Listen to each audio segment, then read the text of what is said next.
ਪੰਕਜ ਬੰਦਨ ਪਗ ਪੰਕਜ ਬੰਦਨ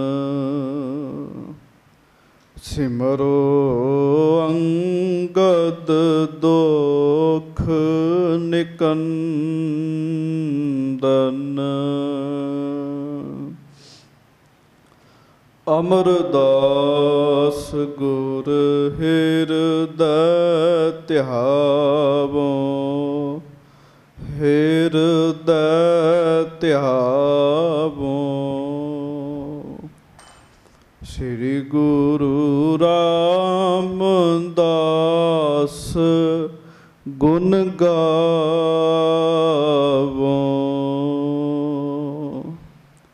ਸ੍ਰੀ ਅਰਜਨ ਬਿਘਨਨ ਕੇ ਨਾਸਕ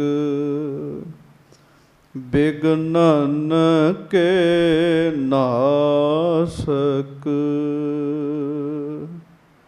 ਸ੍ਰੀ ਹਰਗੋਬਿੰਦ ਸ਼ੁਭ ਸੁਮਤ ਪ੍ਰਕਾਸ਼ਕ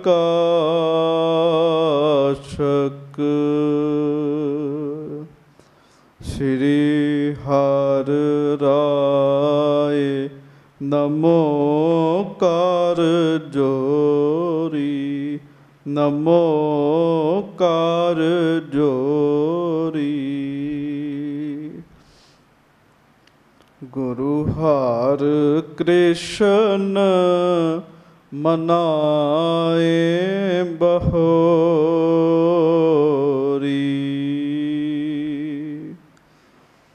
ਗੁਰੂ ਤੇਗ ਬਹਾਦੁਰ ਪਰਮ ਕਿਰਪਾਲਾ ਪਰਮ ਕਿਰਪਾਲਾ ਸ੍ਰੀ ਗੁਰੂ ਗੋਬਿੰਦ ਸਿੰਘ ਬਿਸਾਲਾ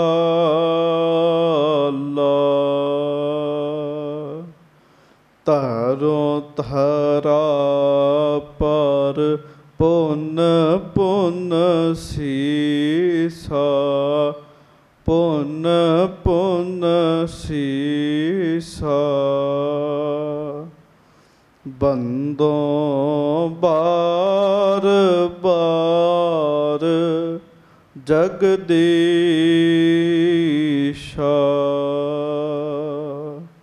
ਜਿਸ ਮਹ ਅੰਮ੍ਰਿਤ ਗਿਆਨ ਹੈ ਮਾਣਕ ਭਗਤ ਬੈਰਾਗ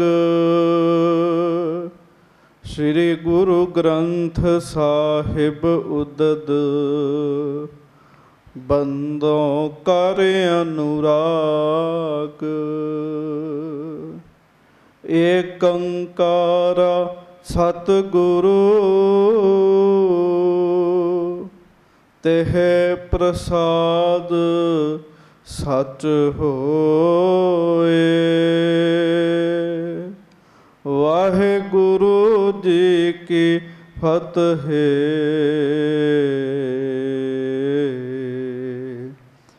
ਬਿਘਨ ਬਿਨਾਸ਼ਨ ਸੋਏ। ਵਾਹਿਗੁਰੂ ਜੀ ਕੀ ਫਤਿਹ।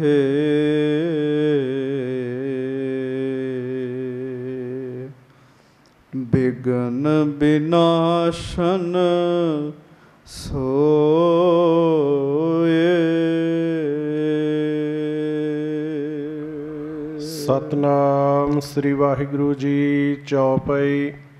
ਪੰਚੀਕਰਨ ਪੰਚ ਤਤ ਜੋਈ, ਅੰਤఃਕਰਨ ਉਪਾਇ ਸੋਈ।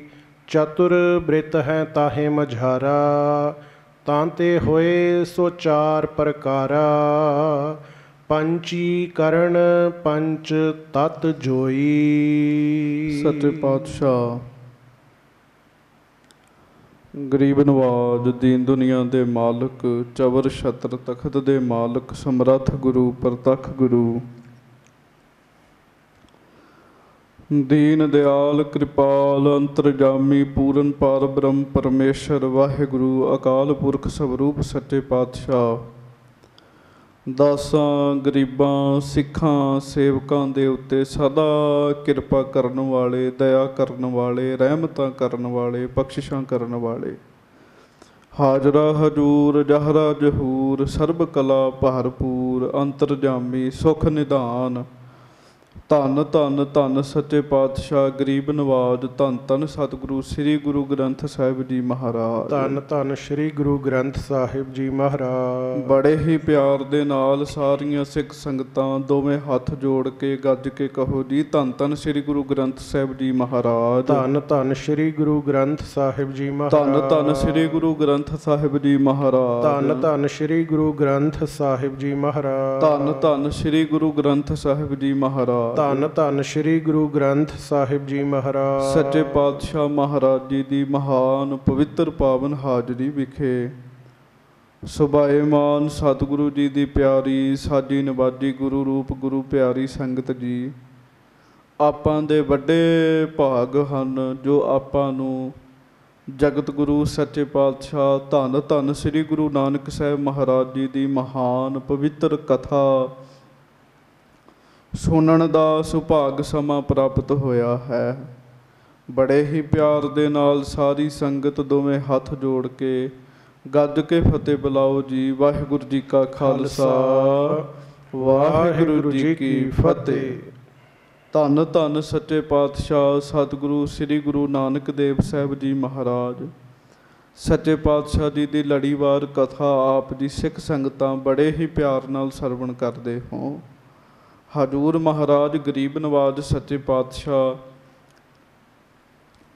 ਧੰਨ ਸ੍ਰੀ ਗੁਰੂ ਨਾਨਕ ਦੇਵ ਸਾਹਿਬ ਜੀ ਤੇ ਭਾਈ ਲਹਿਣਾ ਜੀ ਸਾਧ ਸੰਗਤ ਜੀ ਬਰਾਬਰ ਕਥਾ ਚੱਲ ਰਹੀ ਹੈ। ਗੁਰੂ ਨਾਨਕ ਸਾਹਿਬ ਜੀ ਗੁਰੂ ਸਾਹਿਬ ਦੇ ਰੂਪ ਵਿੱਚ ਵਿਚਰ ਰਹੇ ਹੈ ਤੇ ਸਤਿਗੁਰੂ ਗੁਰੂ ਅੰਗਦ ਦੇਵ ਸਾਹਿਬ ਮਹਾਰਾਜ ਭਾਈ ਲਹਿਣਾ ਜੀ ਦੇ ਰੂਪ ਵਿੱਚ ਸੇਵਕ ਬਣ ਕੇ ਵਿਚਰ ਰਹੇ ਹਨ। ਆਪੇ ਗੁਰ ਚੇਲਾ ਹੈ ਆਪੇ, ਆਪੇ ਹਰ ਪ੍ਰਭ ਚੋਜ ਵਿਡਾਨੀ। ਧੰਨ ਗੁਰੂ ਰਾਮਦਾਸ ਸਾਹਿਬ ਕਿਰਪਾ ਕਰਦੇ ਆ। ਮਹਾਰਾਜ ਗੁਰੂ ਵੀ ਆਪ ਹਨ ਤੇ ਚੇਲੇ ਵੀ ਆਪ ਹਨ। ਗੁਰੂ ਕੈਸਾ ਹੋਣਾ ਚਾਹੀਦਾ ਇਹ ਗੁਰੂ ਨਾਨਕ ਸਾਹਿਬ ਤੋਂ ਵੱਧ ਵਧੀਆ ਤਰੀਕੇ ਨਾਲ ਕੋਈ ਦੱਸ ਨਹੀਂ ਸਕਦਾ, ਤੇ ਚੇਲਾ ਕੈਸਾ ਹੋਣਾ ਚਾਹੀਦਾ ਇਹ ਮਹਾਰਾਜ ਦੇ ਦੂਸਰੇ ਰੂਪ ਗੁਰੂ ਅੰਗਦ ਸਾਹਿਬ ਜੀ ਤੋਂ ਵੱਧ ਵਧੀਆ ਤਰੀਕੇ ਨਾਲ ਸਾਨੂੰ ਕੋਈ ਦੱਸ ਨਹੀਂ ਸਕਦਾ ਜੀ। ਇਸ ਕਰਕੇ ਇਹ ਖੇਡ ਮਹਾਰਾਜ ਜੀ ਦੀ ਆਪਣੀ ਹੈ। ਦੋਹਾਂ ਸਿਰਿਆਂ ਕਾ ਆਪ ਸੁਆਮੀ, ਖੇਲੇ ਬਿਗਸੈ ਅੰਤਰਜਾਮੀ। ਦੋਵਾਂ ਪਾਸਿਆਂ ਦੇ ਮਹਾਰਾਜ ਆਪ ਹੀ ਮਾਲਕ ਹਨ। ਆਪੇ ਗੁਰ ਚੇਲਾ ਹੈ ਆਪੇ, ਆਪੇ ਹਰ ਪ੍ਰਭ ਚੋਜ ਵਿਡਾਨੀ। ਸੋ ਮਹਾਰਾਜ ਸੱਚੇ ਪਾਤਸ਼ਾਹ ਗਰੀਬ ਨਵਾਜ ਧੰਨ ਗੁਰੂ ਨਾਨਕ ਸਾਹਿਬ ਜੀ ਨੇ ਬੜੀ ਵੱਡੀ ਇੱਕ ਪ੍ਰੀਖਿਆ ਲਈ, ਜਿਸ ਪ੍ਰੀਖਿਆ ਵਿੱਚ ਸਾਰੇ ਮਗਰ ਹਟ ਗਏ, ਪਰ ਭਾਈ ਲਹਿਣਾ ਜੀ ਮਹਾਰਾਜ ਸੱਚੇ ਪਾਤਸ਼ਾਹ ਜੀ ਦੇ ਹੁਕਮ ਦੇ ਵਿੱਚ ਰਹੇ ਜੀ। ਮੁਰਦਾ ਖਾਣ ਬਾਬਤ ਸੱਚੇ ਪਾਤਸ਼ਾਹ ਮਹਾਰਾਜ ਜੀ ਨੇ ਆਖਿਆ। ਮਹਾਰਾਜ ਕਹਿੰਦੇ ਭਾਈ ਜੇ ਫਿਰ ਸਾਡੇ ਸਿੱਖੋ ਤੇ ਆ ਮੁਰਦਾ ਖਾਓ। ਤੇ ਸਾਧ ਸੰਗਤ ਦੀ ਚੰਗੇ ਚੰਗੇ ਜਿਹੜੇ ਸੀਗੇ ਸਾਰੇ ਮਗਰ ਹਟ ਗਏ। ਭਾਈ ਲਹਿਣਾ ਜੀ ਮਹਾਰਾਜ ਜੀ ਦੇ ਕੋਲ ਰਹੇ ਆ, ਮੁਰਦੇ ਦੀਆਂ ਪਰਿਕਰਮਾ ਕੀਤੀਆਂ। ਮਹਾਰਾਜ ਕਹਿੰਦੇ ਪੁਰਖਾ ਤੈਂ ਦੇਰ ਕਿਉਂ ਲਾਈ ਹੈ? ਮਹਾਰਾਜ ਆਪ ਹੁਕਮ ਕਰੋ, ਸਿਰ ਵਾਲੇ ਪਾਸਿਓਂ ਖਾਵਾਂ ਜਾਂ ਪੈਰਾਂ ਵਾਲੇ ਪਾਸਿਓਂ ਖਾਵਾਂ। ਮਹਾਰਾਜ ਧੰਨ ਗੁਰੂ ਨਾਨਕ ਦੇਵ ਸਾਹਿਬ ਸੱਚੇ ਪਾਤਸ਼ਾਹ ਜੀ ਨੇ ਆਖਿਆ। ਮਹਾਰਾਜ ਕਹਿਣ ਲੱਗੇ ਫਿਰ ਪੈਰਾਂ ਤੋਂ ਸ਼ੁਰੂ ਹੋ ਜਾ ਤੇ ਸਿਰ ਤੱਕ ਖਾ ਜਾ। ਜਦੋਂ ਗੁਰੂ ਨਾਨਕ ਸਾਹਿਬ ਜੀ ਨੇ ਐਸਾ ਬਚਨ ਕੀਤਾ, ਭਾਈ ਲਹਿਣਾ ਜੀ ਪੈਰਾਂ ਤੋਂ ਪਰਦਾ ਚੁੱਕਿਆ, ਕੱਪੜਾ ਚੁੱਕਿਆ। ਜਦੋਂ ਕੱਪੜਾ ਚੁੱਕਿਆ ਵੇਖਿਆ ਮੁਰਦਾ ਮੁਰਦਾ ਨਾ ਰਿਹਾ, ਮੁਰਦਾ ਕੜਾਹ ਪ੍ਰਸ਼ਾਦ ਦੀ ਦੇਗ ਬਣ ਗਿਆ। ਇਹ ਮਹਾਰਾਜ ਜੀ ਦੀ ਖੇਡ ਸੀ। ਮਹਾਰਾਜ ਨੇ ਆਪਣੇ ਸਿੱਖ ਨੂੰ ਲਾਸ਼ ਥੋੜ੍ਹੀ ਉਹ ਖਵਾਉਣੀ ਸੀਗੀ, ਮੁਰਦਾ ਨਹੀਂ ਸੀ ਖਵਾਉਣਾ। ਇਹ ਤੇ ਮਹਾਰਾਜ ਸੱਚੇ ਪਾਤਸ਼ਾਹ ਪ੍ਰੀਖਿਆ ਲੈ ਰਹੇ ਸਨ। ਦਾਸ ਫਿਰ ਬੇਨਤੀ ਕਰਦਾ, ਜਦੋਂ ਪ੍ਰੀਖਿਆ ਵਾਲੀ ਕਥਾ ਆਉਂਦੀ ਹੈ ਬਸ ਮਹਾਰਾਜ ਅੱਗੇ ਹੱਥ ਹੀ ਜੋੜੀ ਜਾਓ। ਮਹਾਰਾਜ ਅਸੀਂ ਪ੍ਰੀਖਿਆ ਦੇਣ ਵਾਲੇ ਨਹੀਂ ਹਾਂ। ਮਹਾਰਾਜ ਸਾਡੇ ਕੋਲੋਂ ਕਿੱਥੋਂ ਪ੍ਰੀਖਿਆ ਦਿੱਤੀ ਜਾਣੀ ਹੈ? ਹੇ ਗੁਰੂ ਨਾਨਕ ਸਾਹਿਬ ਮਹਾਰਾਜ ਆਪ ਕਿਰਪਾ ਕਰੋ, ਸਾਨੂੰ ਬਖਸ਼ਿਸ਼ ਦੇ ਖਾਤੇ ਵਿੱਚੋਂ ਵੈਸੇ ਹੀ ਬਖਸ਼ ਲਓ। ਜਾਂ ਕੋ ਆਪਣੀ ਕਰੈ ਬਖਸ਼ੀਸ ਤਾਂ ਕਾ ਲੇਖਾ ਨਾ ਗਨੈ ਜਗਦੀਸ਼। ਜਿਹਦੇ ਤੇ ਮਹਾਰਾਜ ਕਿਰਪਾ ਕਰਦੇ ਆ ਫਿਰ ਉਹਦਾ ਲੇਖਾ ਨਹੀਂ ਵੇਖਦੇ, ਨਾ ਉਹਦੇ ਗੁਣ ਵੇਖਦੇ ਨਾ ਔਗੁਣ ਵੇਖਦੇ, ਬਸ ਬਖਸ਼ੀ ਲੈਂਦੇ ਆ ਉਹਨੂੰ। ਸੋ ਮਹਾਰਾਜ ਸੱਚੇ ਪਾਤਸ਼ਾਹ ਉੱਥੋਂ ਬੜੇ ਪ੍ਰਸੰਨ ਹੋਏ ਤੇ ਲਹਿਣਾ ਜੀ ਨੂੰ ਫਿਰ ਮਹਾਰਾਜ ਨੇ ਆਖਿਆ, ਲੈਣਿਆ ਅੱਜ ਤੋਂ ਬਾਅਦ ਤੂੰ ਸਾਡਾ ਹੀ ਰੂਪ ਹੈ, ਤੂੰ ਸਾਡਾ ਹੀ ਰੂਪ ਹੈ। ਮਹਾਰਾਜ ਸ੍ਰੀ ਕਰਤਾਰਪੁਰ ਸਾਹਿਬ ਵਿੱਚ ਵਾਪਸ ਆ ਗਏ। ਉਹ ਸਵਾਂਗ ਜਿਹੜਾ ਸੀ ਉਹ ਉਤਾਰ ਦਿੱਤਾ ਮਹਾਰਾਜ ਨੇ। ਤੇ ਹੁਣ ਕਵੀ ਸੰਤੋਖ ਸਿੰਘ ਜੀ ਜਿਹੜਾ ਪ੍ਰਸੰਗ ਦੱਸ ਰਹੇ ਆ, ਇੱਕ ਦਿਨ ਭਾਈ ਲਹਿਣਾ ਜੀ ਮਹਾਰਾਜ ਸੱਚੇ ਪਾਤਸ਼ਾਹ ਜੀ ਦੇ ਹਜ਼ੂਰ ਬੈਠੇ ਆ। ਮਹਾਰਾਜ ਪ੍ਰਸੰਨ ਚਿੱਤ ਹੋਏ, ਭਾਈ ਲਹਿਣਾ ਜੀ ਨੂੰ ਕਹਿਣ ਲੱਗੇ, ਲੈਣਿਆ ਜੋ ਪੁੱਛਣਾ ਹੀ ਪੁੱਛ ਲਾ ਸਾਡੇ ਕੋਲੋਂ, ਕੁਛ ਮੰਗਣਾ ਤੇ ਮੰਗ ਲਾ, ਕੁਝ ਪੁੱਛਣਾ ਤੇ ਪੁੱਛ ਲਾ। ਇਹ ਵੀ ਬੜਾ ਗੋਲਡਨ ਚਾਂਸ ਹੁੰਦਾ ਤੇ ਜ਼ਿੰਦਗੀ ਵਿੱਚ ਜਦੋਂ ਮਹਾਰਾਜ ਐਸਾ ਪੁੱਛਣ। ਭਾਈ ਲਹਿਣਾ ਜੀ ਹੱਥ ਜੋੜ ਕੇ ਮਹਾਰਾਜ ਨੂੰ ਕਹਿਣ ਲੱਗੇ, ਨਿਜ ਸਰੂਪ ਲਖਨੋ ਅਭਿਲਾਖਾ। ਮਹਾਰਾਜ ਸੱਚੇ ਪਾਤਸ਼ਾਹ ਮੈਂ ਆਪਣਾ ਨਿੱਜੀ ਸਰੂਪ ਜਾਣਨਾ ਚਾਹੁੰਦਾ, ਮੈਂ ਹਾਂ ਕੀ। ਕੱਲ੍ਹ ਵੀ ਬੇਨਤੀ ਕੀਤੀ ਸੀ, ਇਹ ਜਿਹੜਾ ਹੁਣ ਪ੍ਰਸੰਗ ਆਰੰਭ ਹੋਣਾ ਇਹ ਬੜੀ ਡੂੰਘੀ ਵਿਚਾਰ ਦਾ ਵਿਸ਼ਾ ਹੈ। ਗੱਲਾਂ ਇਹ ਬਾਰ-ਬਾਰ ਰਿਪੀਟ ਹੋਣ ਤਾਂ ਵੀ ਸਾਡੀ ਬੁੱਧੀ ਵਿੱਚ ਨਹੀਂ ਪੈਂਦੀਆਂ। ਉਹਦਾ ਕਾਰਨ ਇਹ ਹੈ, ਕਈ ਜੂਨਾਂ ਦੇ ਵਿੱਚ ਜਿਹੜੀ ਆਤਮਾ ਉਹ ਸਾਡੀ ਭਟਕਦੀ ਹੋਈ ਫਿਰ ਮਨੁੱਖਾ ਸਰੀਰ ਵਿੱਚ ਆਈ ਹੈ। ਇਸ ਕਰਕੇ ਬੜੀ ਥੱਕੀ ਹੋਈ ਹੈ ਆਤਮਾ। ਬਹੁਤਾ ਗੂੜਾ ਗਿਆਨ ਧਿਆਨ ਜਿਹੜਾ ਇਹਨੂੰ ਸਮਝ ਨਹੀਂ ਆਉਂਦਾ। ਪਰ ਜੇ ਕੋਈ ਬੰਦਾ ਸੇਵਾ ਸਿਮਰਨ ਕਰੇ ਤੇ ਸਾਧ ਸੰਗਤ ਦੀ ਗੂੜ ਗਿਆਨ ਜਿਹੜਾ ਤਤ ਗਿਆਨ ਹੈ ਉਹ ਵੀ ਇਸ ਆਤਮਾ ਨੂੰ ਪਤਾ ਲੱਗਣ ਲੱਗ ਪੈਂਦਾ। ਸੋ ਇਹ ਹੈ ਤਾਂ ਸਾਡਾ ਹੀ ਵਿਸ਼ਾ ਹੈ, ਸਾਡੇ ਮਨੁੱਖ ਸਰੀਰ ਦੀ ਬਾਤ ਹੈ, ਪਰ ਆਪਾਂ ਧਿਆਨ ਨਹੀਂ ਦਿੰਦੇ। ਜੇ ਧਿਆਨ ਦਈਏ ਫਿਰ ਸਾਧ ਸੰਗਤ ਜੀ ਇਹ ਗੱਲਾਂ ਜਿਹੜੀਆਂ ਨੇ ਇਹ ਸਾਡੇ ਸਰੀਰ ਵਿੱਚ ਵਰਤਦੀਆਂ ਨੇ। ਧਿਆਨ ਦੇਣ ਵਾਲਿਆਂ ਨੂੰ ਇਹਨਾਂ ਗੱਲਾਂ ਦਾ ਪਤਾ ਲੱਗਣ ਲੱਗ ਪੈਂਦਾ, ਸਾਧਨਾ ਕਰਨ ਵਾਲਿਆਂ ਨੂੰ ਇਹਨਾਂ ਗੱਲਾਂ ਦਾ ਪਤਾ ਲੱਗਣ ਲੱਗ ਪੈਂਦਾ। ਮਹਾਰਾਜ ਕਹਿਣ ਲੱਗੇ, ਲੈਣਾ ਜੀ ਤੁਸੀਂ ਆਤਮਾ ਸਰੂਪ ਹੋ। ਅਸੀਂ ਸਾਰੇ ਹੀ ਆਤਮਾ ਸਰੂਪ ਹਾਂ ਸਾਧ ਸੰਗਤ ਜੀ। ਮਹਾਰਾਜ ਕਹਿਣ ਲੱਗੇ ਤੁਸੀਂ ਆਤਮਾ ਸਰੂਪ ਹੋ ਔਰ ਅਗਿਆਨ ਕਰਕੇ ਇਸ ਗੱਲ ਦਾ ਸਾਨੂੰ ਪਤਾ ਨਹੀਂ ਲੱਗਦਾ ਵੀ ਮੈਂ ਆਤਮਾ ਸਰੂਪ ਹਾਂ, ਮੈਂ ਆਤਮਾ ਸਰੂਪ ਹਾਂ। ਤੇ ਮਹਾਰਾਜ ਸੱਚੇ ਪਾਤਸ਼ਾਹ ਦੱਸਦੇ ਆ, ਮਹਾਰਾਜ ਕਹਿੰਦੇ ਆ ਜਦੋਂ ਆਤਮਾ ਦੇ ਤਲ ਤੇ ਬੰਦਾ ਪਹੁੰਚਦਾ ਹੈ ਫਿਰ ਰਾਗ ਦਵੈਸ਼ ਮੋਹ ਜਿਹੜਾ ਹੈ ਉਹ ਨਾਸ਼ ਹੋ ਜਾਂਦਾ ਹੈ, ਆਨੰਦ ਹੀ ਆਨੰਦ ਰਹਿ ਜਾਂਦਾ ਹੈ। 3 ਅਵਸਥਾਵਾਂ ਮਹਾਰਾਜ ਨੇ ਸਾਡੀਆਂ ਦੱਸੀਆਂ। ਇਹਨਾਂ 3 ਅਵਸਥਾਵਾਂ ਦਾ ਜ਼ਿਕਰ ਕੱਲ੍ਹ ਵੀ ਹੋਇਆ ਸੀ। ਜਾਗਰਤ ਸੁਪਨ ਸੁਖੋਪਤੀ ਮਾਨੋ, ਇਨਕੋ ਨੀਕੋ ਸਾਖੀ ਚੀਨੋ। ਮਹਾਰਾਜ ਸੱਚੇ ਪਾਤਸ਼ਾਹ ਕਹਿਣ ਲੱਗੇ ਇੱਕ ਜਾਗਰਤ ਹੈ, ਇੱਕ ਸੁਪਨ ਹੈ, ਇੱਕ ਸੁਖੋਪਤੀ ਹੈ। ਇਹ ਆਤਮਾ ਨੂੰ ਵੇਖਣ ਵਾਲੀਆਂ 3 ਅਵਸਥਾਵਾਂ ਹਨ। ਜਾਂ ਜਾਗਰਤ ਰਹੇਗਾ ਜਾਂ ਸੁੱਤਾ ਰਹੇਗਾ ਜਾਂ ਸੁਖੋਪਤੀ ਵਿੱਚ ਹੋਏਗਾ, ਜਾਗਰਤ ਹੋਏਗਾ ਜਾਂ ਸੁਪਨੇ ਵਿੱਚ ਹੋਏਗਾ। ਸੋ ਹੁਣ ਮਹਾਰਾਜ ਅੱਗੇ ਲਹਿਣਾ ਜੀ ਨੂੰ ਕੀ ਦੱਸ ਰਹੇ ਆ ਇਹ ਆਪਾਂ ਅੱਜ ਦੇ ਪ੍ਰਸੰਗ ਦੇ ਵਿੱਚ ਸਰਵਣ ਕਰਾਂਗੇ। ਪਿਆਰਿਓ ਸਰਵਣ ਕਰੀ ਚੱਲੋ ਮਹਾਰਾਜ ਸੱਚੇ ਪਾਤਸ਼ਾਹ ਕੀ ਕਹਿ ਰਹੇ ਆ, ਕਿਉਂਕਿ ਬਚਨ ਹੋਏ ਆ ਸਤਿਗੁਰਾਂ ਦੇ, ਸਰਵਣ ਕਰਨੇ ਚਾਹੀਦੇ ਆ ਭਾਵੇਂ ਬੰਦੇ ਦੀ ਪਹੁੰਚ ਵਿੱਚ ਹੋਣ ਜਾਂ ਨਾ ਹੋਣ। ਸਵਾਓ ਬੜੇ ਪਿਆਰ ਨਾਲ ਸਰਵਣ ਕਰੋ ਜੀ। ਆਖੋ ਸਾਰੇ ਧੰਨ ਗੁਰੂ ਨਾਨਕ ਦੇਵ ਸਾਹਿਬ ਜੀ ਮਹਾਰਾਜ। ਧੰਨ ਸ੍ਰੀ ਗੁਰੂ ਨਾਨਕ ਦੇਵ ਸਾਹਿਬ ਜੀ ਮਹਾਰਾਜ। ਸਭ ਸਿੱਖ ਸੰਗਤ ਗੱਜ ਕੇ ਆਖੋ ਜੀ ਸਤਨਾਮ ਸ੍ਰੀ ਵਾਹਿਗੁਰੂ ਸਾਹਿਬ ਜੀ। ਸਤਨਾਮ ਸ੍ਰੀ ਵਾਹਿਗੁਰੂ ਸਾਹਿਬ ਜੀ। ਚੌਪਈ ਪੰਚੀਕਰਨ ਪੰਚ ਤਤ ਜੋਈ। ਮਹਾਰਾਜ ਸੱਚੇ ਪਾਤਸ਼ਾਹ ਕਹਿਣ ਲੱਗੇ ਜਿਹੜਾ ਸਾਡਾ ਸਰੀਰ ਹੈ, 5 ਭੂਤ ਜਿਹੜੇ ਹੈ ਇਹ 5 ਤੱਤ ਹਨ। 5 ਤੱਤਾਂ ਤੋਂ ਸਰੀਰ ਬਣਿਆ ਸਾਡਾ।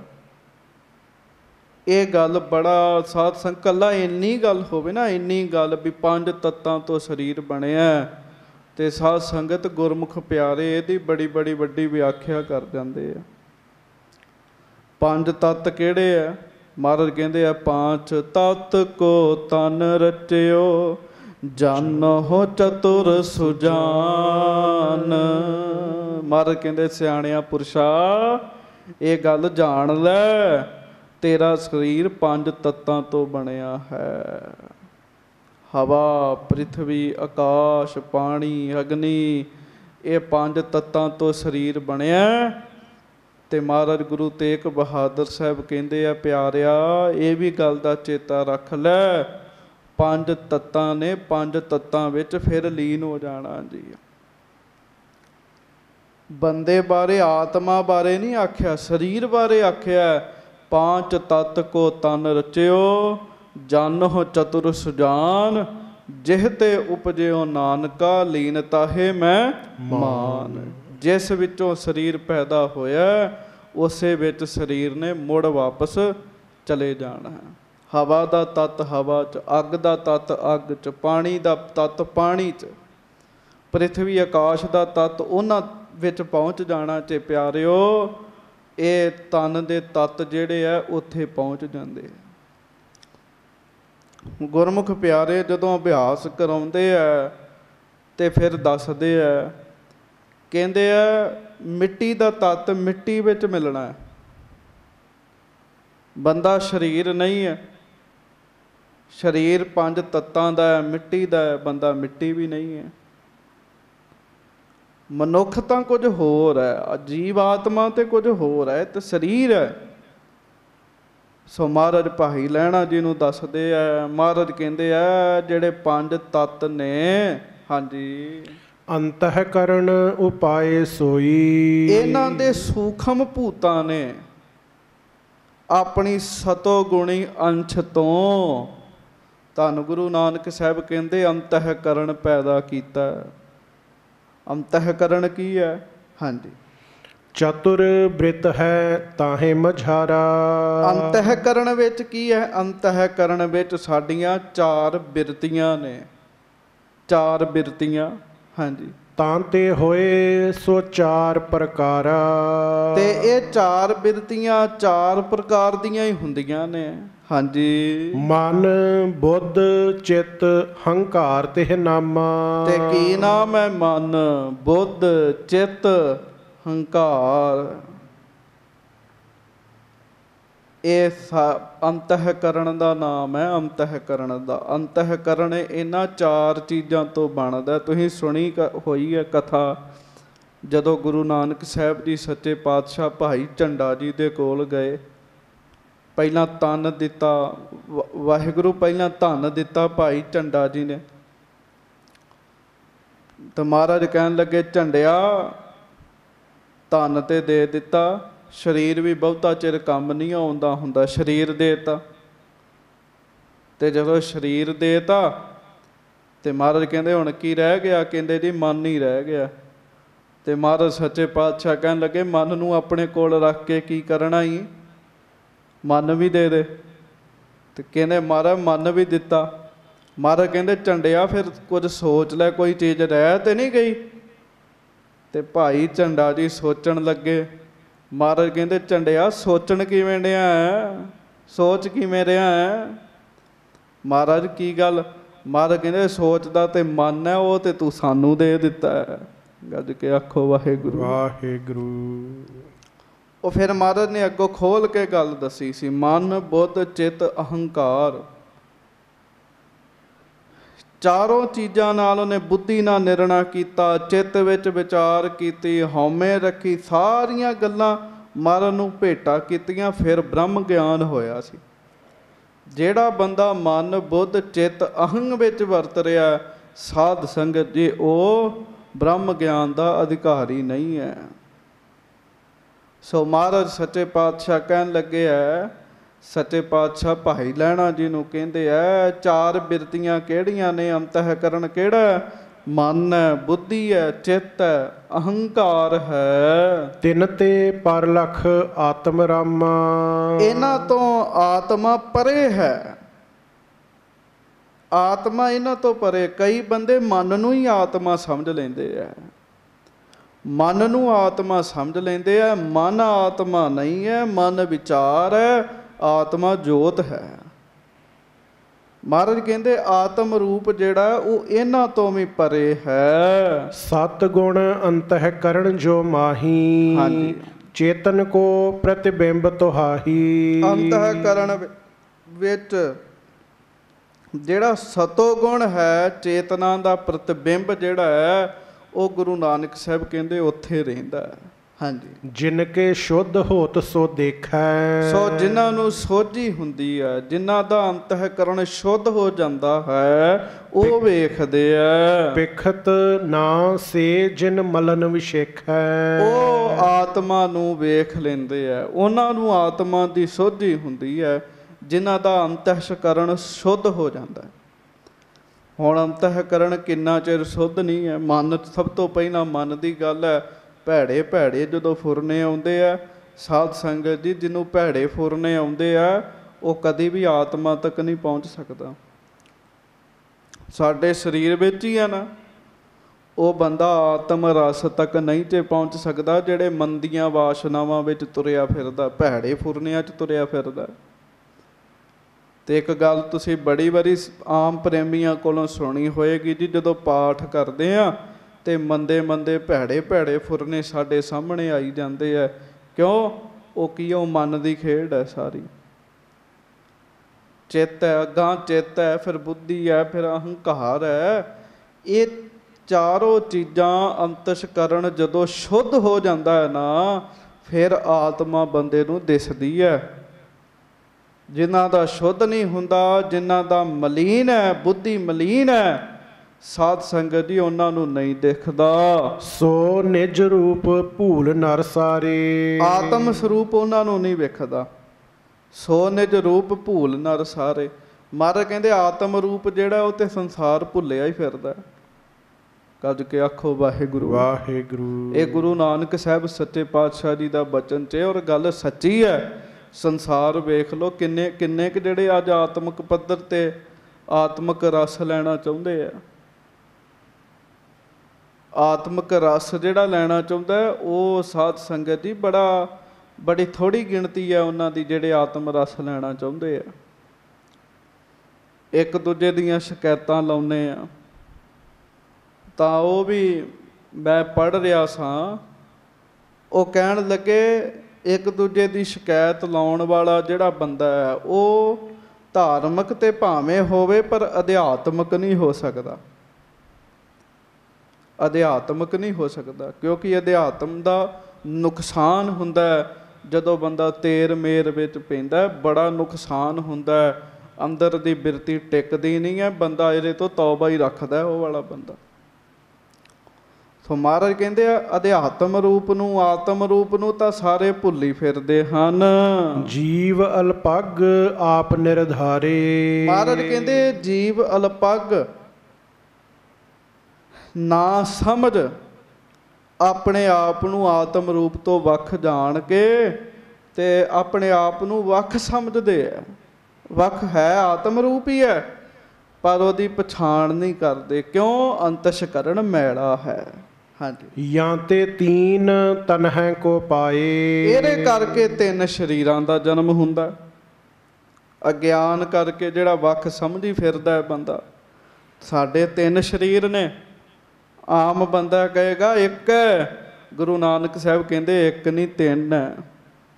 ਕਿਹੜੇ ਕਿਹੜੇ ਹੈ? ਸਾਧ ਸੰਗਤ ਜੀ, ਇੱਕ ਸਰੀਰ ਹੈ ਸਥੂਲ, ਇੱਕ ਹੈ ਸੂਖਮ, ਇੱਕ ਹੈ ਕਾਰਨ ਸਰੀਰ।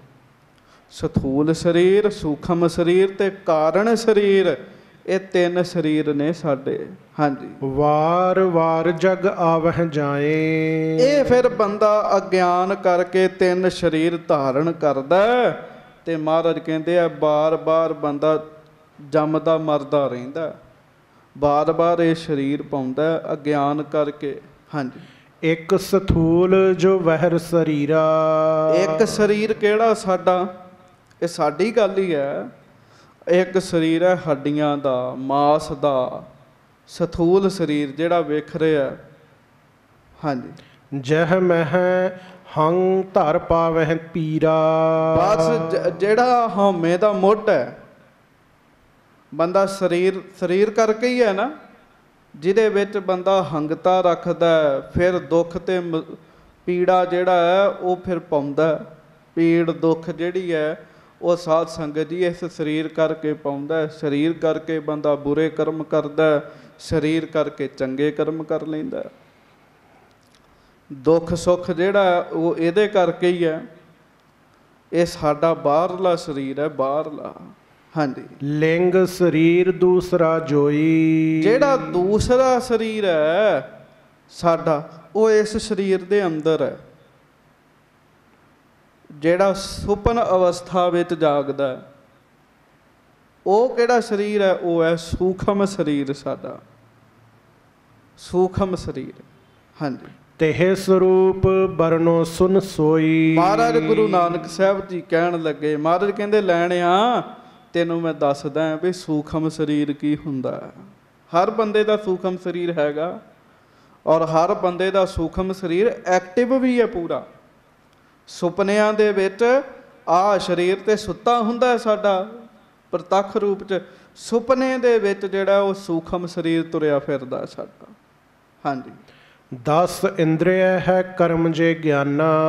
ਮਹਾਰਾਜ ਸੱਚੇ ਪਾਤਸ਼ਾਹ ਕਹਿਣ ਲੱਗੇ 10 ਇੰਦਰੀਆਂ ਹਨ, 5 ਗਿਆਨ ਇੰਦਰੇ ਹੈ, 5 ਕਰਮ ਇੰਦਰੇ ਹਨ, 5 ਭੂਤ ਤਨ ਮਾਤਰਾ ਜਾਨਾ। ਤੇ ਮਹਾਰਾਜ ਕਹਿੰਦੇ ਫਿਰ ਇਹ 5 ਗਿਆਨ ਇੰਦਰੇ ਜਿਹੜੇ ਹੈ ਉਹ ਹੈ, 5 ਕਰਮ ਇੰਦਰੀਆਂ ਨੇ, ਉਹਨਾਂ ਦੇ 5 ਗੁਣ ਨੇ, ਸ਼ਬਦ ਸਪਰਸ਼ ਰੂਪ ਰਸ ਤੇ ਗੰਧ। ਹਾਂਜੀ, ਮਨ ਬੁੱਧ 17 ਤਤ ਸੋ ਇਹੀ। ਸਾਧ ਸੰਗਤ ਜੀ 10 ਇੰਦਰੀਆਂ ਨੇ, 5 ਭੂਤ ਤਨ ਮਾਤਰਾ ਜਾਣਾ, ਗਾਂ ਫਿਰ 5 ਉਹਨਾਂ ਦੇ ਰਸ ਹਨ, ਤੇ 2 ਫਿਰ ਕਹਿ ਦਿੱਤੇ ਮਨ ਤੇ ਬੁੱਧੀ। ਇਹ 17 ਤੱਤਾਂ ਦਾ ਸਾਡਾ ਸੂਖਸ਼ਮ ਸਰੀਰ ਹੈ। ਜਦੋਂ ਬੰਦਾ ਗਹਿਰਾ ਜਾਂਦਾ ਫਿਰ ਸੂਖਸ਼ਮ ਸਰੀਰ ਬਾਰੇ ਪਤਾ ਲੱਗਦਾ। ਹਾਂਜੀ, ਇਨਕੀ ਹੋਤ ਭਈ ਲਿੰਗ ਦੇਹੀ। ਇਹ ਫਿਰ ਸੂਖਮ ਸਰੀਰ ਹੈ। ਮਹਾਰਾਜ ਕਹਿੰਦੇ ਇਹ ਸੂਖਮ ਸਰੀਰ ਹੈ। 10 ਇੰਦਰੀਆਂ, ਫਿਰ 5 ਗੁਣ ਜਿਹੜੇ ਆ, ਪਹਿਲਾਂ ਗਿਆਨ ਇੰਦਰੇ ਹੈ, ਵਾਹਿਗੁਰੂ ਕਰਮ ਇੰਦਰੇ ਹੈ, ਗਿਆਨ ਇੰਦਰੇ ਹੈ, ਗਾਂ ਇਹਨਾਂ ਦੇ 5 ਪ੍ਰਕਾਰ ਦੇ ਰਸ ਨੇ, ਫਿਰ ਸਾਧ ਸੰਗਤ ਜੀ ਮਨ ਤੇ ਬੁੱਧ ਹੈ, 17 ਹੋ ਗਏ ਆ। ਇਹ ਸੂਖਮ ਸਰੀਰ ਬਣਦਾ।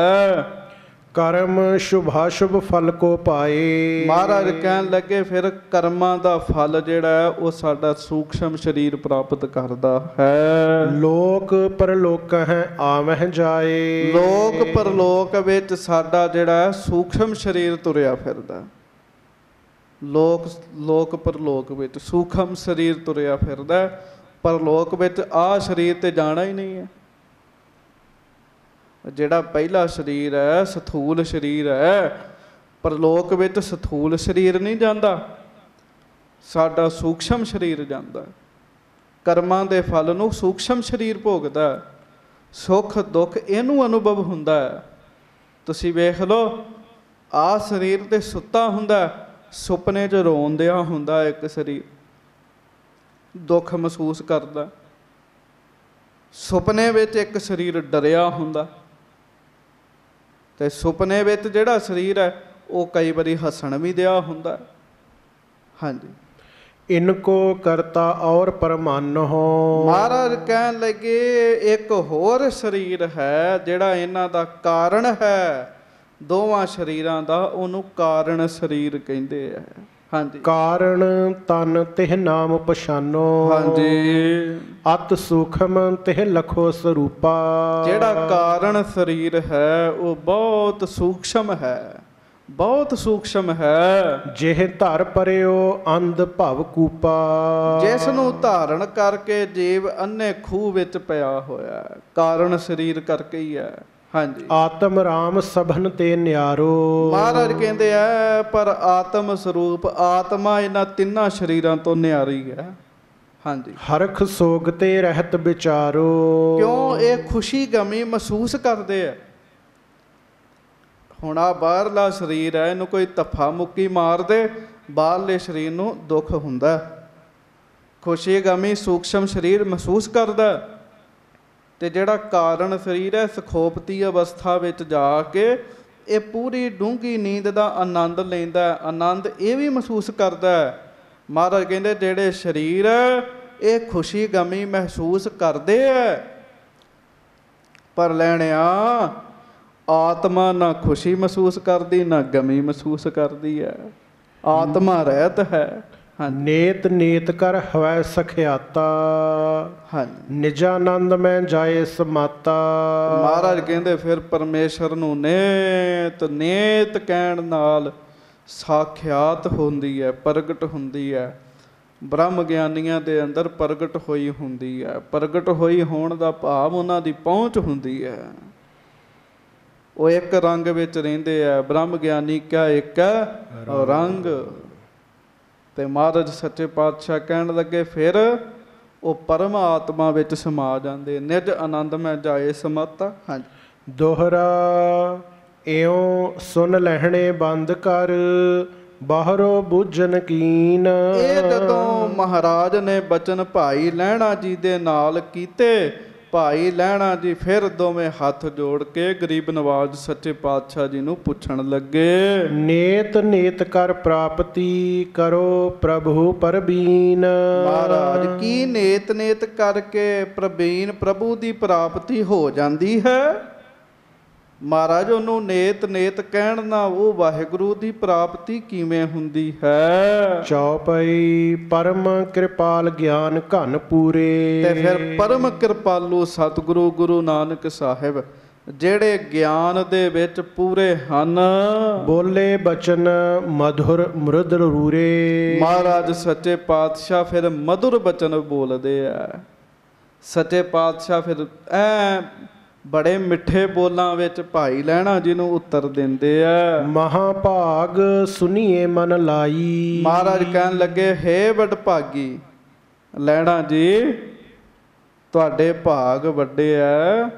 ਹੁਣ ਅਗਲੀ ਗੱਲ ਵੀ ਸੁਣੋ ਧਿਆਨ ਨਾਲ। ਜਿਸ ਬਿਦ ਨਿਜਾਨੰਦ ਕੋ ਪਾਈ। ਜਿਸ ਤਰੀਕੇ ਨਾਲ ਬੰਦਾ ਆਤਮ ਸਰੂਪ ਤੱਕ ਪਹੁੰਚਦਾ ਹੈ, ਨਿੱਜਾ ਆਨੰਦ ਤੱਕ, ਆਪਣੇ ਅਸਲੀ ਆਨੰਦ ਤੱਕ ਜਿਸ ਵਿਧੀ ਨਾਲ ਪਹੁੰਚਦਾ ਹੈ, ਉਹ ਬੜੇ ਧਿਆਨ ਨਾਲ ਸੁਣੋ। ਪੰਚ ਕੋਸ਼ ਪ੍ਰਤਮੇ ਨਿਰਧਾਰੋ। ਮਹਾਰਾਜ ਕਹਿਣ ਲੱਗੇ, ਲੈਣਾ ਜੀ ਸਭ ਤੋਂ ਪਹਿਲਾਂ ਪੰਜ ਕੋਸ਼ ਸਮਝ ਲਓ।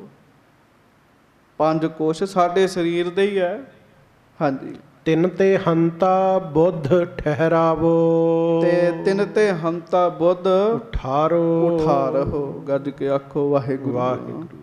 ਫਿਰ ਉਹਨਾਂ ਤੋਂ ਬੁੱਧੀ ਨੂੰ ਹਟਾ ਦਿਓ। ਮੈਂ ਕਹਿਣ ਲੱਗੇ ਤਿੰਨ ਤੇ ਹੰਤਾ ਬੁੱਧ ਉਠਾਰੋ, ਕਹਿਣ ਲੱਗੇ ਉਹਨਾਂ ਤੋਂ ਮੈਂ ਵਾਲੀ ਬੁੱਧੀ ਨੂੰ ਹਟਾ ਦਿਓ। ਉਹ ਕਿਵੇਂ? ਉਹ ਗੱਲ ਸੁਣੋ। ਕੋਸ਼ ਅਨਮਏ ਵਹਿਰ ਸੋ ਦੇਹਾ। ਸਭ ਤੋਂ ਪਹਿਲਾਂ ਸੰਗਤ ਜੀ ਕੋਸ਼ ਸਮਝ ਲਓ। ਕੋਸ਼ ਕਿਹਨੂੰ ਕਹਿੰਦੇ ਆ?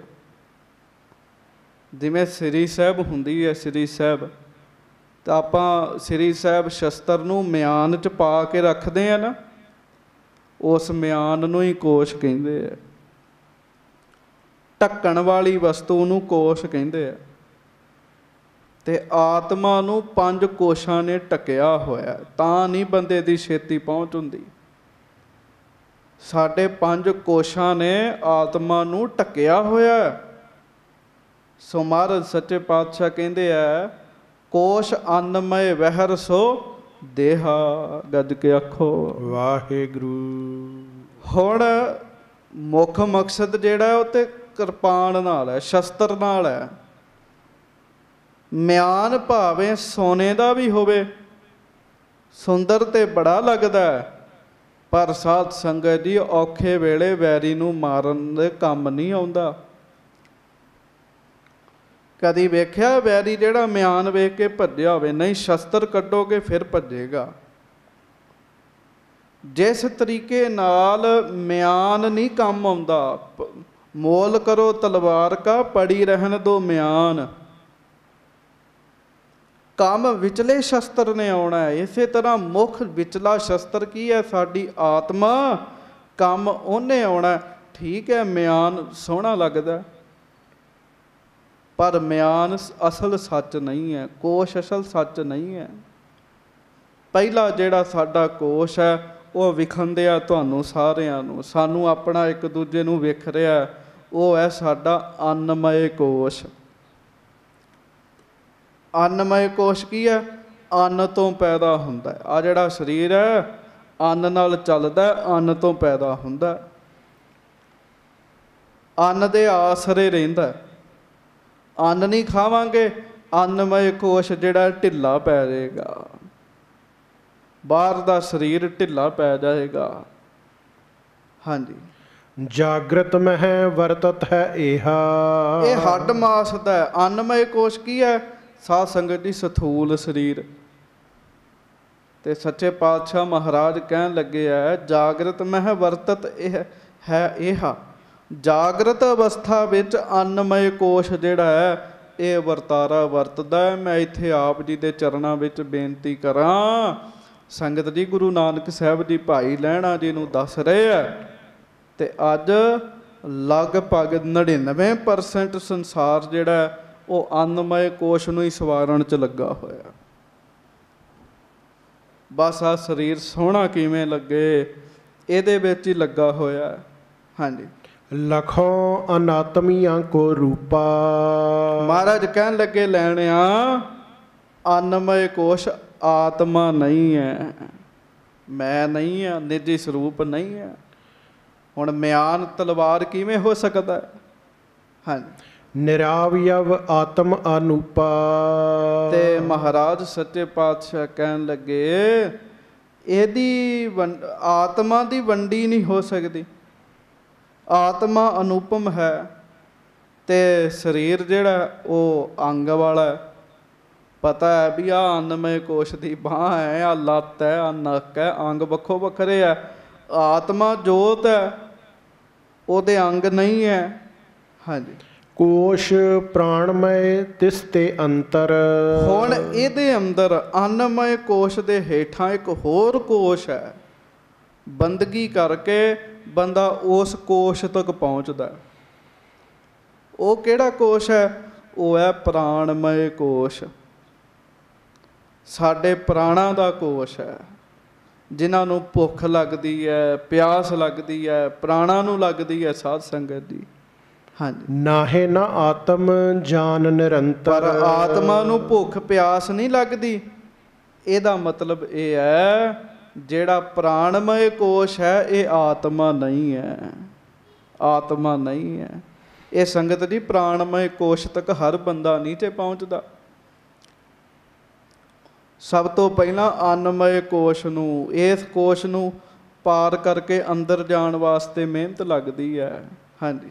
ਬਾਹਰ ਮਨੋਮय ਕੋਸ਼ ਸੁਨੀਜੈ। ਜਦੋਂ ਮਨੁੱਖ ਪ੍ਰਾਣਮय ਕੋਸ਼ ਨੂੰ ਵੀ ਬੰਦਗੀ ਦੇ ਨਾਲ ਪਾਰ ਕਰ ਜਾਂਦਾ ਤੇ ਮਹਾਰਾਜ ਸੱਚੇ ਪਾਤਸ਼ਾਹ ਕਹਿਣ ਲੱਗੇ ਜਦੋਂ ਪ੍ਰਾਣਾਂ ਵਿੱਚ ਸ਼ਬਦ ਦਾ ਵਾਸਾ ਹੋ ਜਾਂਦਾ। ਆਪਾਂ ਪੜ੍ਹਦੇ ਨਾ ਇੱਕ ਸ਼ਬਦ ਮੇਰਾ ਪ੍ਰਾਣ ਬਸਤ ਹੈ। ਫਿਰ ਅਗਲਾ ਕੋਸ਼ ਆਉਂਦਾ। ਉਹ ਕਿਹੜਾ ਕੋਸ਼ ਹੈ? ਉਹ ਹੈ ਮਨੋਮਈ ਕੋਸ਼। ਹਾਂਜੀ। ਸੋਪ ਅਨਾਤਮ ਹਿਰਦੈ ਲਖੀਜੈ। ਸੋਪ ਹੀ ਅਨਾਤਮ ਹਿਰਦੈ ਲਖੀਜੈ। ਅਨਾਤਮ ਜੋ ਆਤਮਾ ਨਾ ਹੋਵੇ। ਮਹਾਰਾਜ ਕਹਿੰਦੇ ਮਨੋਮय ਕੋਸ਼ ਵੀ ਆਤਮਾ ਨਹੀਂ ਹੈ। ਮਨੋਮय ਕੋਸ਼ ਵਿੱਚ ਵਿਚਾਰ ਹਨ, ਮਨ ਦੀਆਂ ਪ੍ਰਕਿਰਤੀਆਂ ਹਨ। ਤਾਂ ਹੁਣੇ ਬੇਨਤੀ ਕੀਤੀ, ਕਈ ਬੰਦੇ ਮਨ ਨੂੰ ਹੀ ਆਤਮਾ ਸਮਝ ਬੈਠਦੇ ਐ, ਮਨ ਆਤਮਾ ਨਹੀਂ ਹੁੰਦਾ। ਹਾਂਜੀ। ਕੋਸ਼ ਵਿਗਿਆਨ ਮਈ ਤਿਹ ਪਰੈ। ਕੋਸ਼ ਵਿਗਿਆਨ ਮਈ ਤਿਹ ਪਰੈ। ਫਿਰ ਮਨਮय ਕੋਸ਼ ਜਿਹੜਾ ਹੈ ਬੰਦਗੀ ਦੇ ਨਾਲ ਬੰਦਾ ਇਹਨੂੰ ਵੀ ਸੋਧਦਾ ਹੈ, ਇਹਦੇ ਵੀ ਅੰਦਰ ਜਾਂਦਾ ਹੈ। ਤਾਂ ਅੱਗੇ ਫਿਰ ਇੱਕ ਹੋਰ ਕੋਸ਼ ਹੈ। ਉਹ ਕੋਸ਼ ਨੂੰ ਕੀ ਕਹਿੰਦੇ ਆ? ਵਿਗਿਆਨਮਈ ਕੋਸ਼, ਜਿੱਥੇ ਗਿਆਨ ਪੈਦਾ ਹੁੰਦਾ। ਹਾਂਜੀ। ਤੀਨ ਕੋਸ਼ ਬਿਨ ਤਨ ਜੇ ਰਰੈ। ਤੇ ਮਹਾਰਾਜ ਸੱਚੇ ਪਾਤਸ਼ਾਹ ਕਹਿਣ ਲੱਗੇ ਵਿਗਿਆਨਮਈ ਕੋਸ਼ ਨੂੰ ਤਿੰਨਾਂ ਕੋਸ਼ਾਂ ਨੇ ਢੱਕਿਆ ਹੁੰਦਾ ਹੈ। ਹਾਂਜੀ। ਸੁਪਨ ਅਵਸਥਾ ਇਸਕੇ ਮਾਹੀ। ਫਿਰ ਲੈਣਿਆ ਮਹਾਰਾਜ ਕਹਿਣ ਲੱਗੇ ਹੈ ਵਿਗਿਆਨਮਈ ਕੋਸ਼ ਵਿੱਚ ਸੁਪਨ ਅਵਸਥਾ ਹੁੰਦੀ ਹੈ। ਹਾਂਜੀ। ਵਿਚਰਤ ਆਤਮ ਰਪ ਤਤਾਹੀ। ਤੇ ਮਹਾਰਾਜ ਗਰੀਬ ਨਵਾਜ ਕਹਿਣ ਲੱਗੇ ਇੱਥੇ ਆ ਕੇ ਫਿਰ ਮਨੁੱਖ ਨੂੰ ਆਤਮ ਰੰਗ ਚੜ੍ਹਦਾ ਹੈ। ਗੱਜ ਕੇ ਆਖੋ ਵਾਹਿਗੁਰੂ। ਜਿਹਨੂੰ ਕਹਿੰਦੇ ਆ ਗਿਆਨ ਤੋਂ ਬਗੈਰ ਬ੍ਰਹਮ ਗਿਆਨ ਨਹੀਂ ਹੁੰਦਾ। ਇੱਥੇ ਆ ਕੇ ਸਾਧ ਸੰਗਤ ਦੀ ਆਤਮਾ ਦਾ ਰੰਗ ਚੜ੍ਹਦਾ ਹੈ। ਕਿੱਥੇ ਆ ਕੇ? ਜਦੋਂ ਬੰਦੇ ਦੇ ਵਿਚਾਰਾਂ ਦਾ ਨਾਸ਼ ਹੋ ਜਾਵੇ ਤੇ ਗਿਆਨ ਪੈਦਾ ਹੁੰਦਾ ਹੈ।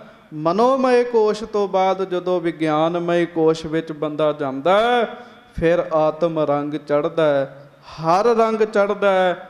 ਤੇ ਇਸੇ ਆਤਮ ਰੰਗ ਨੂੰ ਮਹਾਰਾਜ ਕਹਿੰਦੇ ਆ ਜਾਂ ਕੋ ਹਰ ਰੰਗ ਲਾਗੋ ਇਸ ਜੁਗ ਮਹਿ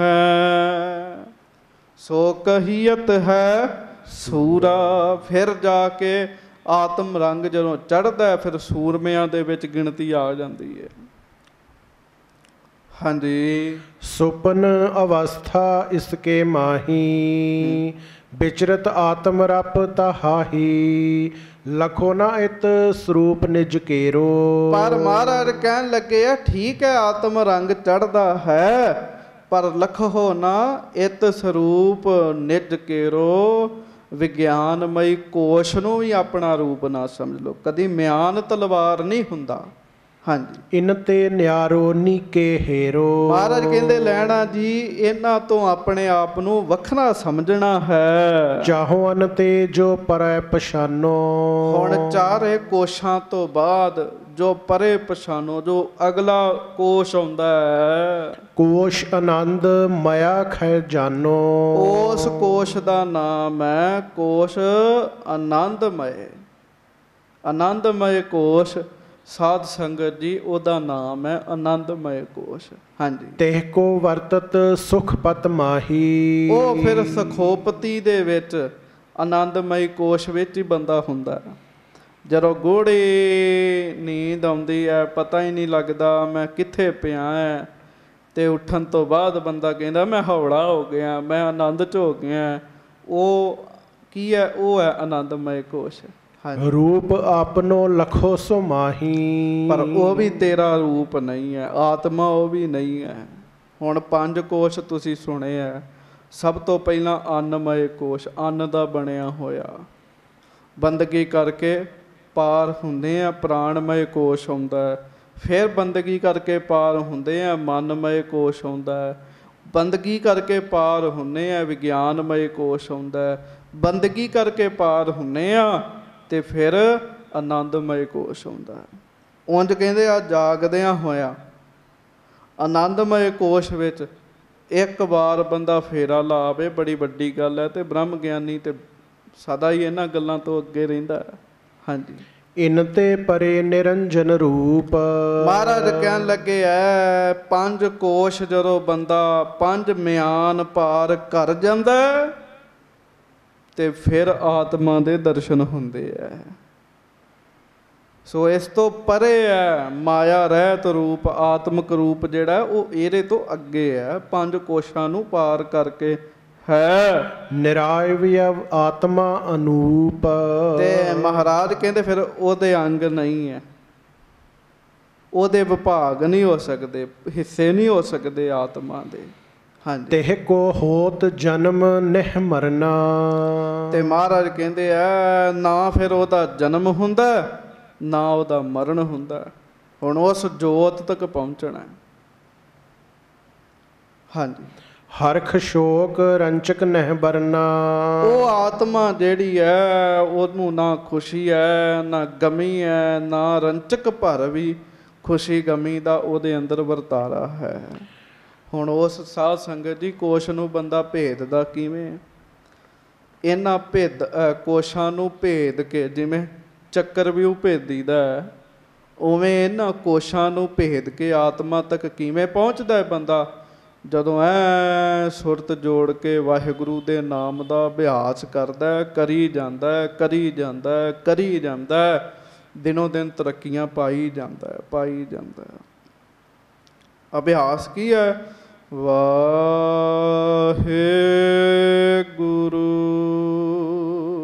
ਵਾਹਿਗੁਰੂ।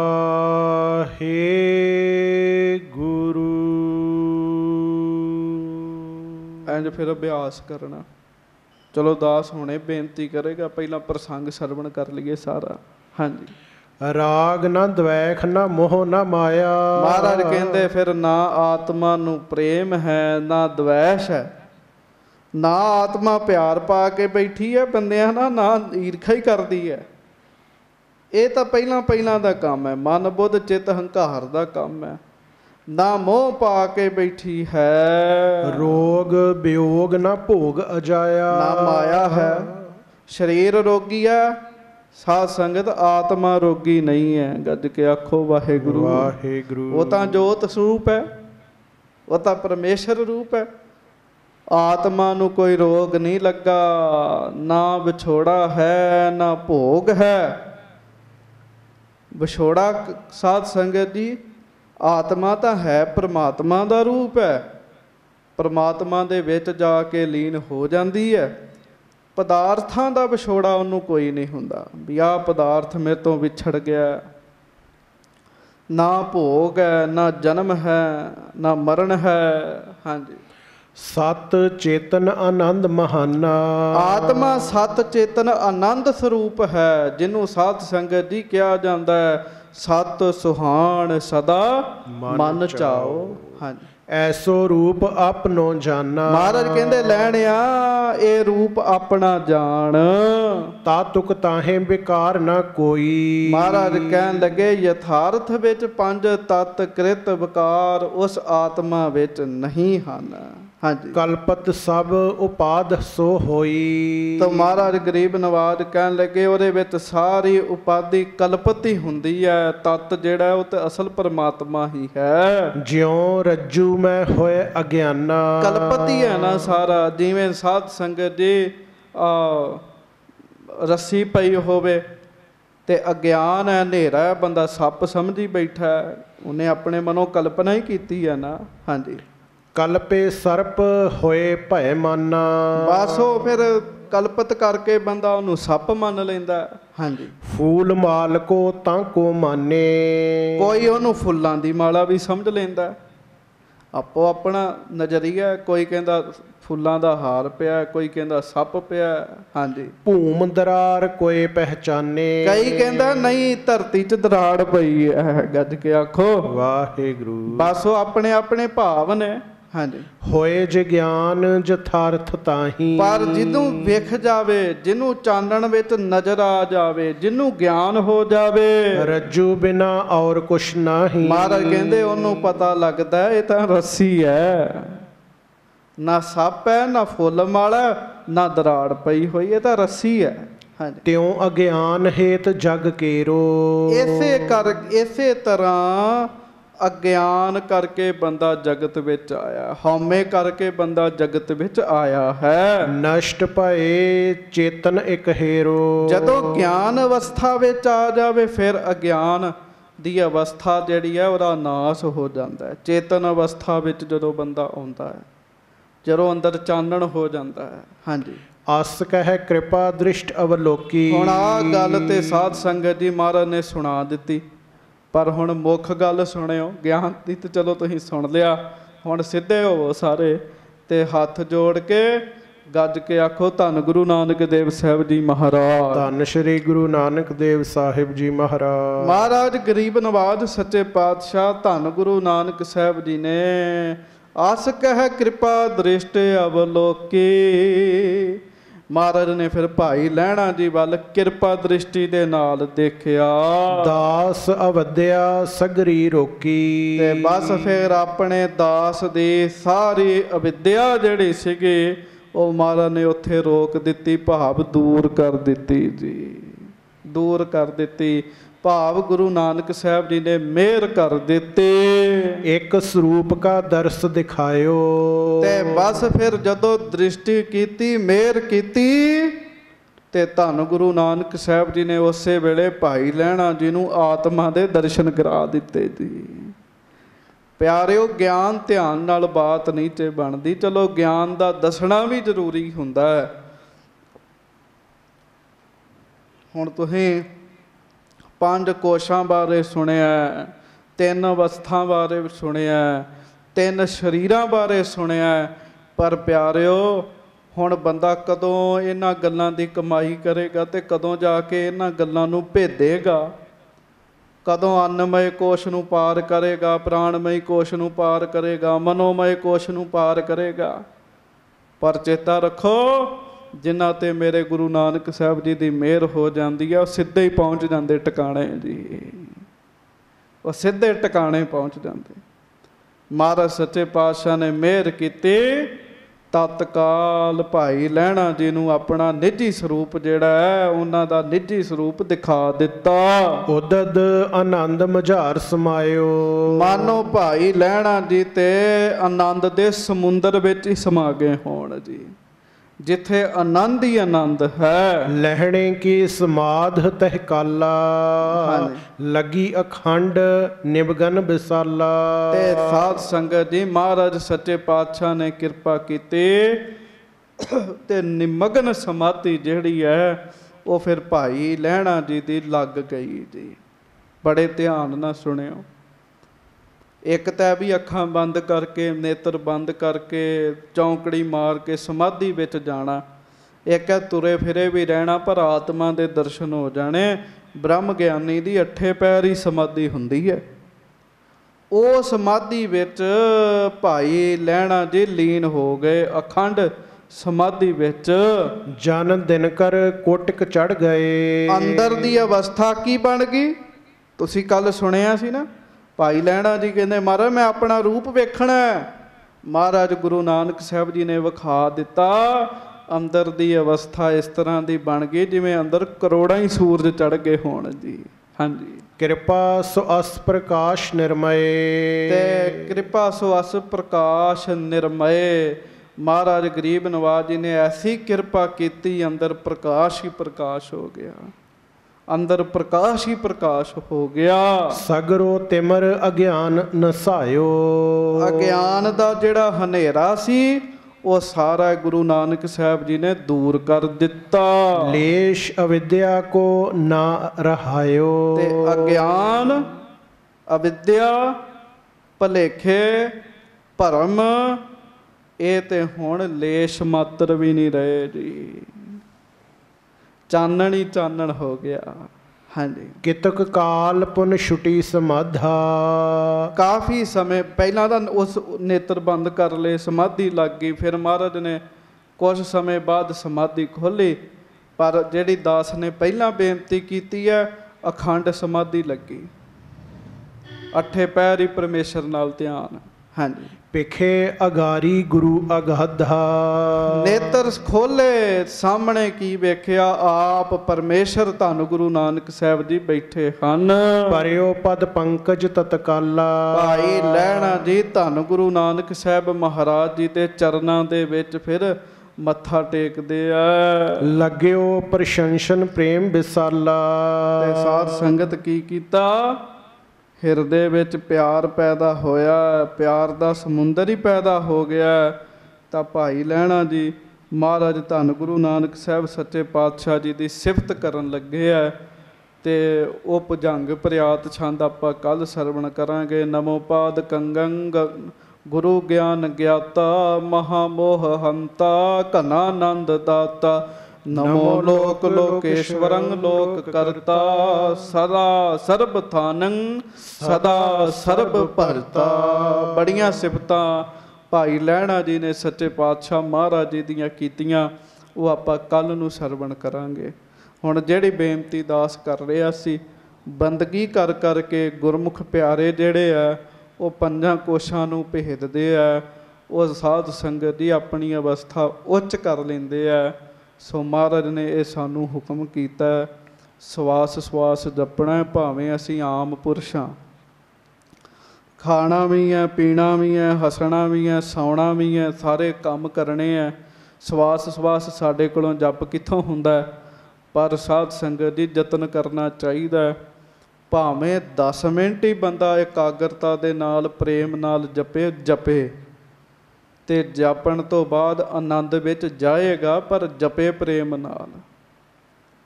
ਜਿਵੇਂ ਘਰ ਵਿੱਚ ਹਰ ਥਾਂ ਤੇ ਰਸੋਈ, ਹਰ ਘਰ 'ਚ ਰਸੋਈ ਬਣੀ ਹੈ, ਐਸੇ ਘਰ ਕੋਈ ਨਹੀਂ ਹੁੰਦੇ ਜਿਨ੍ਹਾਂ ਵਿੱਚ ਰਸੋਈਆਂ ਨਾ ਹੋਣ। ਜਿੱਥੇ ਭੋਜਨ ਤਿਆਰ ਕੀਤਾ ਜਾਂਦਾ ਹੈ, ਰਸੋਈ ਬਣੀ ਹੁੰਦੀ ਹੈ, ਤੇ ਛਕਣ ਵਾਲੀ ਥਾਂ ਵੀ ਹੁੰਦੀ ਹੈ, ਡਾਈਨਿੰਗ ਟੇਬਲ ਵੀ ਪਿਆ ਹੁੰਦਾ ਜਿੱਥੇ ਬੈਠ ਕੇ ਪ੍ਰਸ਼ਾਦਾ ਛਕਣਾ। ਇਸੇ ਤਰ੍ਹਾਂ ਆਪਣੇ ਘਰ ਵਿੱਚ ਇੱਕ ਥਾਂ ਬਣਾਈਏ ਆਪਾਂ ਸਾਰੇ, ਜਿੱਥੇ ਬੈਠ ਕੇ ਬਾਣੀ ਪੜ੍ਹਨੀ ਹੈ, ਗੁਰਮੰਤਰ ਦਾ ਅਭਿਆਸ ਕਰਨਾ ਹੈ। ਆਪਣੇ ਘਰ ਵਿੱਚ ਥਾਂ ਬਣਾਓ ਤੇ ਉੱਥੇ ਬੈਠ ਕੇ ਪਿਆਰ ਨਾਲ ਗੁਰਮੰਤਰ ਦਾ ਜਾਪ ਕਰੋ।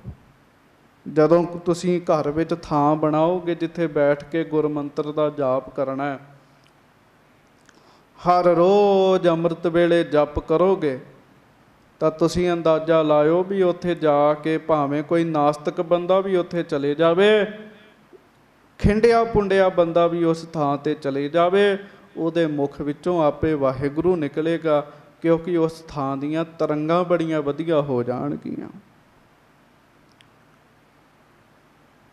ਤੇ ਇਹ ਵੀ ਬੇਨਤੀ ਹੈ, ਪਰਮੇਸ਼ਰ ਅੰਦਰੋਂ ਹੀ ਪੈਦਾ ਹੋਣਾ ਹੈ, ਅੰਦਰ ਹੀ ਹੈ ਨਾ ਉਹ, ਤੇ ਬਾਹਰੋਂ ਜ਼ੋਰ ਲਾ ਦਿੰਦੇ ਆ ਆਪਾਂ, ਉੱਚੀ ਉੱਚੀ ਬਾਹਰੋਂ ਜ਼ੋਰ ਲਾਉਂਦੇ ਆ। ਠੀਕ ਹੈ, ਬਾਹਰੋਂ ਜ਼ੋਰ ਲਾਓ, ਪਰ ਗੁਰਮੰਤਰ ਦਾ ਜਾਪ ਜਦੋਂ ਕਰਨਾ, ਕੋਸ਼ਿਸ਼ ਕਰਨੀ ਹੈ ਅੰਦਰੋਂ ਹੀ ਜਾਪ ਚੱਲੇ, ਅੰਦਰੋਂ ਹੀ ਸੁਣੇ, ਸ਼ਬਦ ਵੀ ਅੰਦਰ ਹੀ ਹੈ। ਔਰ ਬੜੇ ਪਿਆਰ ਨਾਲ, ਇਕਾਗਰਤਾ ਦੇ ਨਾਲ ਇਹਦਾ ਜਪ ਜਪਣਾ। ਮਹਾਂਪੁਰਖ ਰੱਬ ਦੇ ਪਿਆਰੇ ਸੰਤ ਭਗਤ ਗੁਰਮੁਖ, ਜਿਹਨੂੰ ਬਾਣੀ ਵਿੱਚ ਜਿਹਦਾ ਜ਼ਿਕਰ ਬਾਰ-ਬਾਰ ਆਉਂਦਾ ਹੈ, ਗੁਰਮੁਖ, ਉਹ ਸਾਰੇ ਨਾਮ ਜਪਦੇ ਆ। ਨਾਮ ਜਪਣੇ ਕਰਕੇ ਏਡੀ ਵੱਡੀ ਮਹਾਨ ਅਵਸਥਾ ਦੀ ਉਹਨਾਂ ਨੂੰ ਪ੍ਰਾਪਤੀ ਹੁੰਦੀ ਹੈ। ਸੋ 2-4 ਮਿੰਟ ਸਾਰੇ ਲਾਓ, ਐ ਸਰੀਰ ਇਕਾਗਰ ਕਰਕੇ ਨਾ, ਪਿਆਰ ਦੇ ਨਾਲ ਜਪੋ।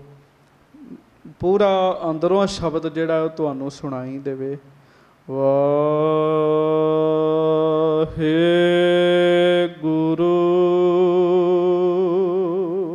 ਵਾਹਿਗੁਰੂ ਵਾਹਿਗੁਰੂ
ਵਾਹਿਗੁਰੂ ਬਸ 10 ਕੁ ਮਿੰਟ ਬੰਦਾ ਪਿਆਰ ਨਾਲ ਇਸ ਤਰ੍ਹਾਂ ਜਪੇ ਤੇ ਸੰਗਤ ਦੀ ਹਰ ਰੋਜ਼ ਸਵੇਰੇ ਜਪ ਲੇ, ਸ਼ਾਮ ਜਪ ਲੇ, ਦੁਪਹਿਰ ਜਪ ਲੇ, ਪਰ ਜਪੇ ਪਿਆਰ ਨਾਲ ਟਿਕ ਕੇ। ਪਿਆਰ ਨਾਲ ਟਿਕ ਕੇ ਜਦੋਂ ਜਪੇਗਾ ਅੰਦਰ ਨੂੰ ਸ਼ਾਂਤੀ ਆਪੇ ਪਤਾ ਲੱਗੇਗੀ। ਅੰਦਰ ਦੀ ਸ਼ਾਂਤੀ ਦਾ ਆਪੇ ਗਿਆਨ ਹੁੰਦਾ ਬੰਦੇ ਨੂੰ। ਫਿਰ ਕੋਈ ਬਾਹਰੋਂ ਗਿਆਨ ਧਿਆਨ ਠੀਕ ਹੈ ਆਪਾਂ ਸੁਣਨਾ, ਪਰ ਜੋ ਅੰਦਰੋਂ ਨਾਮ ਜਪ ਕੇ ਜਿਸ ਦਿਨ ਪ੍ਰਗਟ ਹੋ ਜਾਂਦਾ ਅਸਲ ਤਾਂ ਉਹ ਹੈ। ਸੋ ਸੱਚੇ ਪਾਤਸ਼ਾਹ ਮਿਹਰ ਕਰਨ। ਭਾਈ ਲਹਿਣਾ ਜੀ ਉੱਤੇ ਮਹਾਰਾਜ ਨੇ ਦ੍ਰਿਸ਼ਟੀ ਕਰਕੇ ਹੀ ਸਾਰਾ ਕੁਝ ਵਿਖਾ ਦਿੱਤਾ। ਜੋ ਸੁਣਾਇਆ ਉਹ ਵਿਖਾ ਦਿੱਤਾ। ਵੇਖੋ ਵਿਖਾਉਣ ਤੋਂ ਪਹਿਲਾਂ ਮਹਾਰਾਜ ਨੇ ਸਾਰਾ ਗਿਆਨ ਦਿੱਤਾ ਵੀ ਇਹ ਗੱਲ ਇੰਝ ਹੈ, ਨਹੀਂ ਤੇ ਬੰਦੇ ਨੂੰ ਪਤਾ ਹੀ ਨਹੀਂ ਲੱਗਦਾ ਵੀ ਮੈਂ ਕੀ ਵੇਖਿਆ। ਪਹਿਲਾਂ ਮਹਾਰਾਜ ਨੇ ਸੁਣਾਇਆ, ਫਿਰ ਵਿਖਾਇਆ। ਮਹਾਰਾਜ ਸਾਡੇ ਗਰੀਬਾਂ 'ਤੇ ਵੀ ਐਸੀ ਕਿਰਪਾ ਕਰਨ, ਸਾਨੂੰ ਵੀ ਨਾਮ ਦੀਆਂ ਦਾਤਾਂ ਮਹਾਰਾਜ ਬਖਸ਼ਣ, ਸਾਨੂੰ ਵੀ ਨਿੱਜੀ ਸਰੂਪ ਦੇ ਮਹਾਰਾਜ ਦਰਸ਼ਨ ਕਰਾਉਣ। ਮਿਹਰ ਦੀ ਦ੍ਰਿਸ਼ਟੀ ਕਰਕੇ ਹੋਈਆਂ ਭੁੱਲਾਂ ਚੁੱਕਾਂ ਦੀ ਖਿਮਾ ਬਖਸ਼ਿਸ਼ ਕਰਨੀ। ਪਿਆਰ ਸਤਿਕਾਰ ਨਾਲ ਗੱਜ ਕੇ ਫਤਿਹ ਬੁਲਾਓ ਜੀ। ਵਾਹਿਗੁਰੂ ਜੀ ਕਾ ਖਾਲਸਾ, ਵਾਹਿਗੁਰੂ ਜੀ ਕੀ ਫਤਿਹ।